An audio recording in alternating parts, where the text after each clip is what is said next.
On the matter of IEBC, let me say, on the matter of IEBC, the recommendations that I have read say that political parties participate in the appointment of commissioners to IEBC. My brother Raila Odinga is good at football. So let me try to ask, how fair will be a league where the referee is appointed by teams? And not all the teams, some teams. How fair will this league be?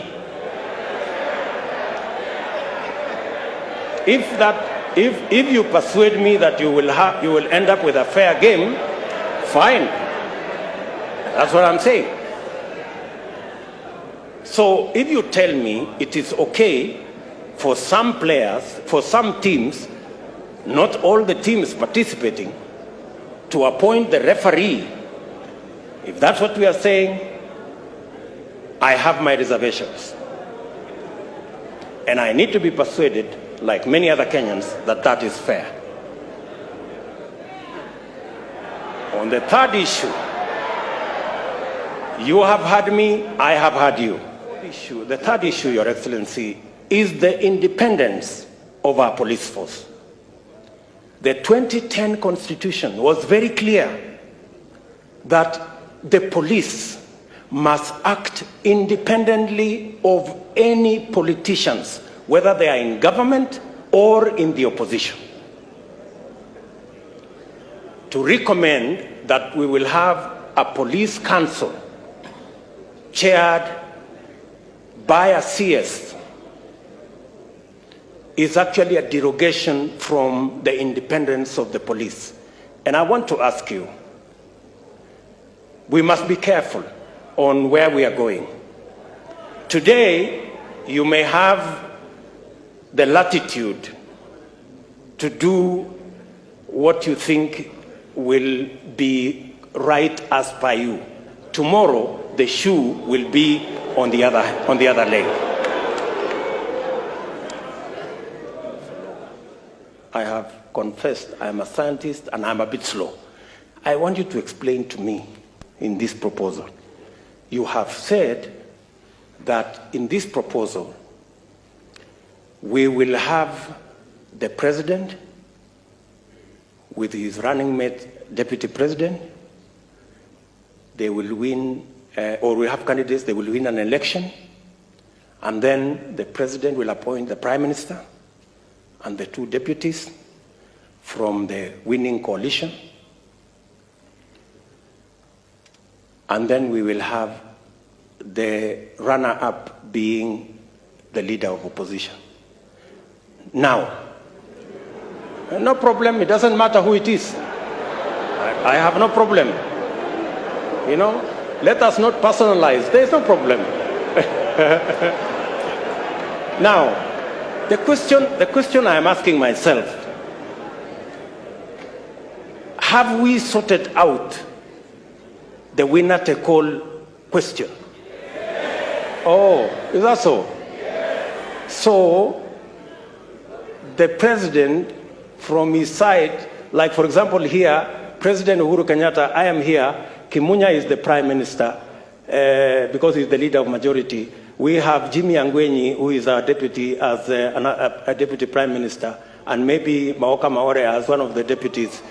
So, what happens to the whole NASA brigade, together with Musalia and all these other people? I mean, and I am not saying anything. I'm just saying, I want to be persuaded, and forgive me if I am slow. Forgive me, there are so many Kenyans who are in my category. Are we together? Finally, on this inclusivity question, it is my humble submission that as we discuss inclusivity around us, the leaders, we must have a candid, open discussion on inclusivity about the millions of Kenyans locked out by poverty and unemployment. We must discuss how they are going to be part of the Kenyan society. That discussion we must have. And I want to thank the young man, very good, and the bright, intelligent young man from Kitale, because he said that we should not bring 16th century technology. And I am sure he was referring to the wheelbarrow.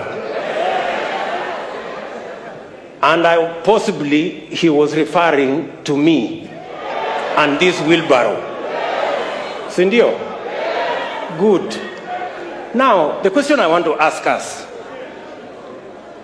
how come in the 21st century, a 16th century tool called the wheelbarrow, millions of citizens in the 21st century are still dependent on the wheelbarrow and mokokoteni?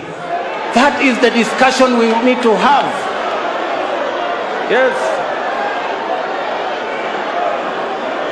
That is the discussion we need to have. And that discussion is a discussion that involves millions of Kenyans. Millions of Kenyans. Let me then say, as I conclude,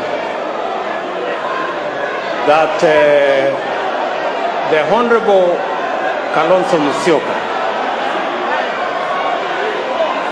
I am finishing. You know, I speak for millions of hustlers, so just give me a minute. Thank you. Thank you very much. Thank you very much. Thank you very much. So, Bishop Oginde said that the hustlers must stop the hustling. I have heard leaders here say that as we discuss this conversation, we must not have an us versus them.